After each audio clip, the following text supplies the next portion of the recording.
सत्योगी की घुमक्कड़ी में आपको हम ले जाना चाह रहे हैं इस बार भी खीना पानी की धर्मशालाओं की ओर।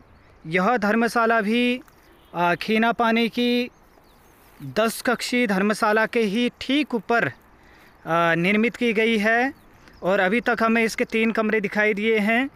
और देखिए जो ये धर्मशाला है इसकी नपाई हम करना चाह रहे थे, लेकिन इतनी झाड़ झंकाड़ है कि हम इसको नपती में नहीं ला सकते और साथियों को बता नहीं सकते कि इसमें ये कितने वर्ग फुट और कितने मीटर में ये बनी हुई है। लेकिन इसको देखने के उपरांत यह लग रहा है कि बहुत ही अच्छी धर्मशाला है। हमारे साथ पत्रकारिता एवं जनसंचार विभाग अल्मोड़ा परिसर के विद्यार्थी मयंक भी जुड़े हुए हैं और घुमक्कड़ी में शामिल हैं। मैं उनके सामने आपको ले जाना चाहता हूं और कुछ जानकारियां लेना चाहता हूं। मयंक, जो अभी इस धर्मशाला में आप आए हैं और आपने देखा, आपको क्या लगता है इस धर्मशाला को देखकर? क्या आपको अपनी संस्कृति के बारे में जनता को जागरूक करने के लिए कोई ऐसी बात बता सकते हैं या कुछ ऐसा संदेश देना चाह सकते हैं तो बताइएगा। देखिए, ये जो धर्मशाला है ये खीना पानी नैनीताल डिस्ट्रिक्ट में आती है, जो कि उत्तराखंड में स्थित। और जैसा कि आप देख सकते हैं कि इस धर्मशाला की जो दुर्दशा हुई है और जो शराबखोरों ने या शराब माफियाओं ने जो यहाँ ये इसकी दुर्गति की है, और यहाँ जो क्षेत्रीय लोग हैं मेरे ख्याल से शायद वो भी इतना अवेयर नहीं है कि ये जो धर्मशाला है ये इतनी प्राचीन धर्मशाला है जो हमारी, इसे हमें सुरक्षित रखना चाहिए। ये हमारे एक पूर्वजों की निशानी है।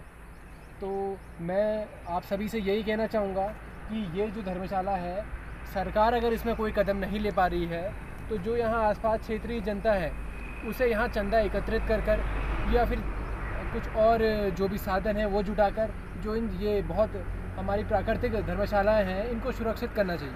बहुत अच्छी बात आपने कही कि अगर हमें सरकार धन मुहैया नहीं करा पाती है तो यहाँ के जो क्षेत्रीय जनता है वो अपना कंट्रीब्यूशन के माध्यम से या जन नेताओं के माध्यम से ऐसे ऐतिहासिक स्थलों को पुनर्जीवित कर सकती है, इनका जीर्णोद्धार कर सकती है।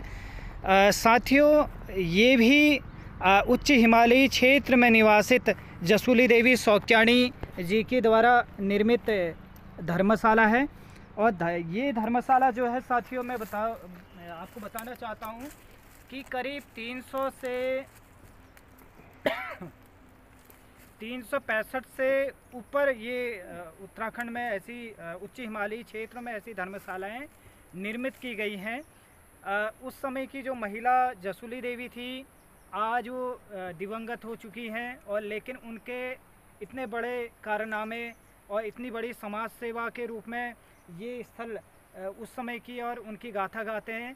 मैं उनके परिवार के दताल, जो उनका परिवार है, दताल लोग हैं जो व्यास, चौदास और दारमा घाटी से संबंधित हैं, मैं उनको यह संदेश आपके माध्यम से मयंक यह संदेश देना चाहता हूँ कि ये जो हमारी ऐतिहासिक स्मारक है, क्या आपका समुदाय जो रंग समुदाय है, क्या वो इसमें कोई ऐसा प्रपोजल बना के सरकार के पास ऐसा प्रपोजल दे जिससे कि ऐतिहासिक जो स्थल हैं वो संरक्षित हो पाएँ।